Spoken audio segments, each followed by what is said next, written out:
Baik, selamat pagi. Assalamualaikum warahmatullahi wabarakatuh. Waalaikumsalam warahmatullahi wabarakatuh. Selamat pagi. Ada yang bisa saya bantu? Ya, hari ini kita akan coba membahas tentang surah Al-Fil atau gajah. Bisa Anda melafalkan dalam bahasa Arab serta terjemahannya dalam bahasa Indonesia? Tentu. Surah Al-Fil adalah surah ke-105 dalam Al-Quran. Berikut adalah bacaan surah Al-Fil dalam bahasa Arab beserta terjemahannya dalam bahasa Indonesia. Surah Al-Fil. Bismillahirrahmanirrahim. Alam tara kaifa tafa'ala rabbuka bi ashabil fil? Alam yaj'al kaidahum fi tadlilin? Wa arsala alaihim tayran ababila tarmihim bihijaratin min sipurin faja'alahum ka'asfim battah. Terjemahan. 1. Tidaklah kamu perhatikan bagaimana Tuhanmu berbuat terhadap tentara bergajah, Abraham dan pasukannya? Bukankah dia menjadikan tipu daya mereka untuk menghancurkan Ka'bah sia-sia? 3. Dan dia mengirimkan kepada mereka burung-burung yang berbondong-bondong. 4. Yang melempari mereka dengan batu dari tanah yang terbakar.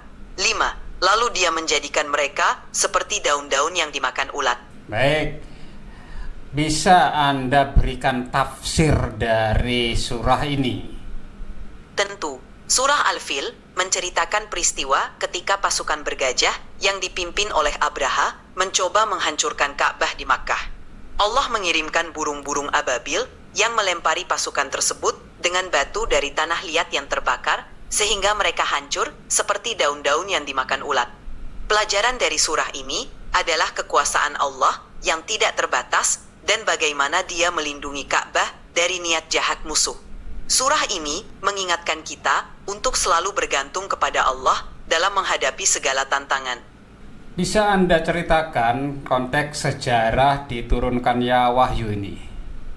Tentu, surah Al-Fil diturunkan sebagai respons terhadap peristiwa bersejarah yang terjadi sekitar tahun 570 Masehi. Pada saat itu, seorang gubernur Abraha dari Yaman membangun sebuah gereja megah di San'a, Yaman, dengan tujuan menarik perhatian orang Arab untuk mengunjungi gereja tersebut dan meninggalkan Ka'bah di Makkah. Namun, orang-orang Arab tetap setia kepada Ka'bah. Abraha kemudian memutuskan untuk menghancurkan Ka'bah dengan membawa pasukan bergajah. Namun, ketika mereka mendekati Makkah, Allah mengirimkan burung-burung ababil yang membawa batu-batu kecil dari tanah liat yang terbakar, menghancurkan pasukan Abraha dan menyelamatkan Ka'bah dari kehancuran. Peristiwa ini menunjukkan kekuasaan Allah yang melindungi Ka'bah, rumahnya, dari ancaman. Surah Al-Fil mengingatkan kita bahwa tidak ada yang bisa mengalahkan kekuatan Allah dan dia selalu melindungi hamba-hambanya yang beriman. Mengapa pada saat itu orang-orang lebih setia kepada Ka'bah? Pada masa itu, Ka'bah adalah pusat spiritual dan keagamaan bagi suku-suku Arab. Meskipun mereka memiliki berbagai kepercayaan dan berhala, Ka'bah merupakan simbol kesatuan dan kebanggaan mereka.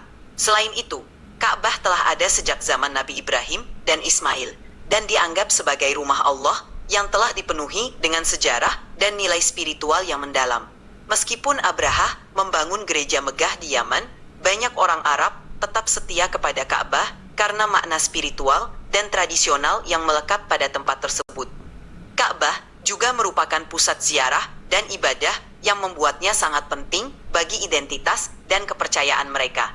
Peristiwa ini menunjukkan bahwa meskipun ada upaya untuk mengalihkan perhatian orang dari Ka'bah, kekuatan dan perlindungan Allah terhadap rumahnya tidak tergoyahkan.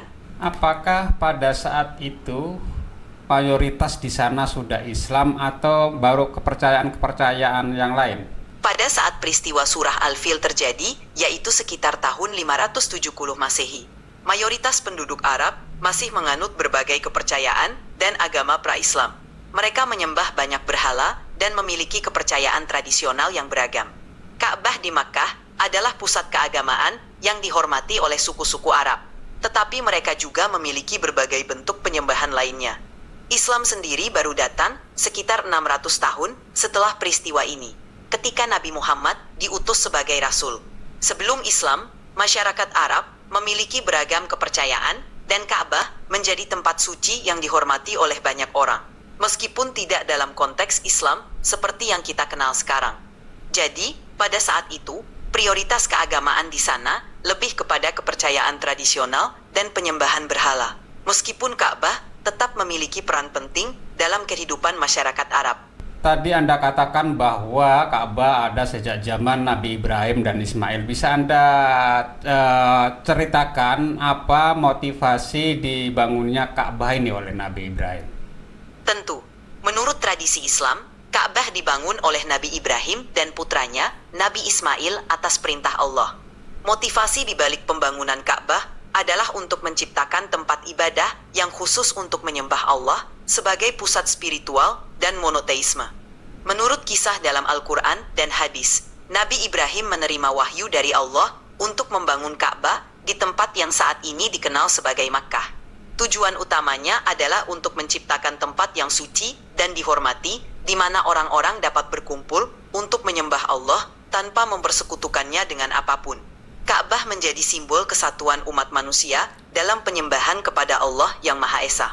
Pembangunan Ka'bah oleh Nabi Ibrahim dan Ismail juga merupakan bagian dari ujian keimanan dan ketaatan mereka kepada Allah.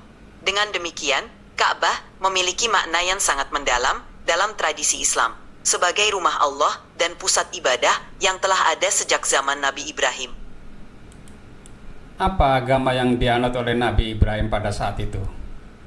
Nabi Ibrahim dalam tradisi Islam diakui sebagai salah satu nabi yang diutus oleh Allah untuk menyebarkan ajaran tauhid, yaitu keimanan kepada Allah yang Maha Esa. Meskipun Nabi Ibrahim hidup pada zaman sebelum diutusnya Islam sebagai agama resmi, ia adalah simbol utama dari keimanan kepada Allah dalam tradisi monoteistik. Nabi Ibrahim dikenal sebagai seorang yang teguh dalam imannya kepada Allah, menolak penyembahan berhala, dan menyerukan kepada orang-orang untuk menyembah Allah yang Maha Esa. Ia juga disebut sebagai bapak para nabi karena banyak nabi yang berasal dari keturunannya. Meskipun Nabi Ibrahim tidak hidup dalam masa Islam seperti yang kita kenal sekarang, ajaran tauhid yang ia bawa menjadi dasar bagi semua agama samawi, termasuk Islam. Dalam Islam, Nabi Ibrahim dihormati sebagai salah satu nabi terbesar yang menunjukkan keteladanan dalam keimanan dan kepatuhan kepada Allah. Baik, terima kasih ya atas diskusi kita pada hari ini. Semoga bisa memberikan manfaat, wawasan, serta inspirasi bagi kita semua. Dan jangan lupa pemirsa tetap stay tune di program Sidai Sinau dengan AI bersama saya M. Yahya dari SLCCB GRI dan Rumah Belajar Kaltim. Saya akhiri, sampai jumpa pada episode berikutnya. Wassalamualaikum warahmatullahi wabarakatuh. Waalaikumsalam warahmatullahi wabarakatuh.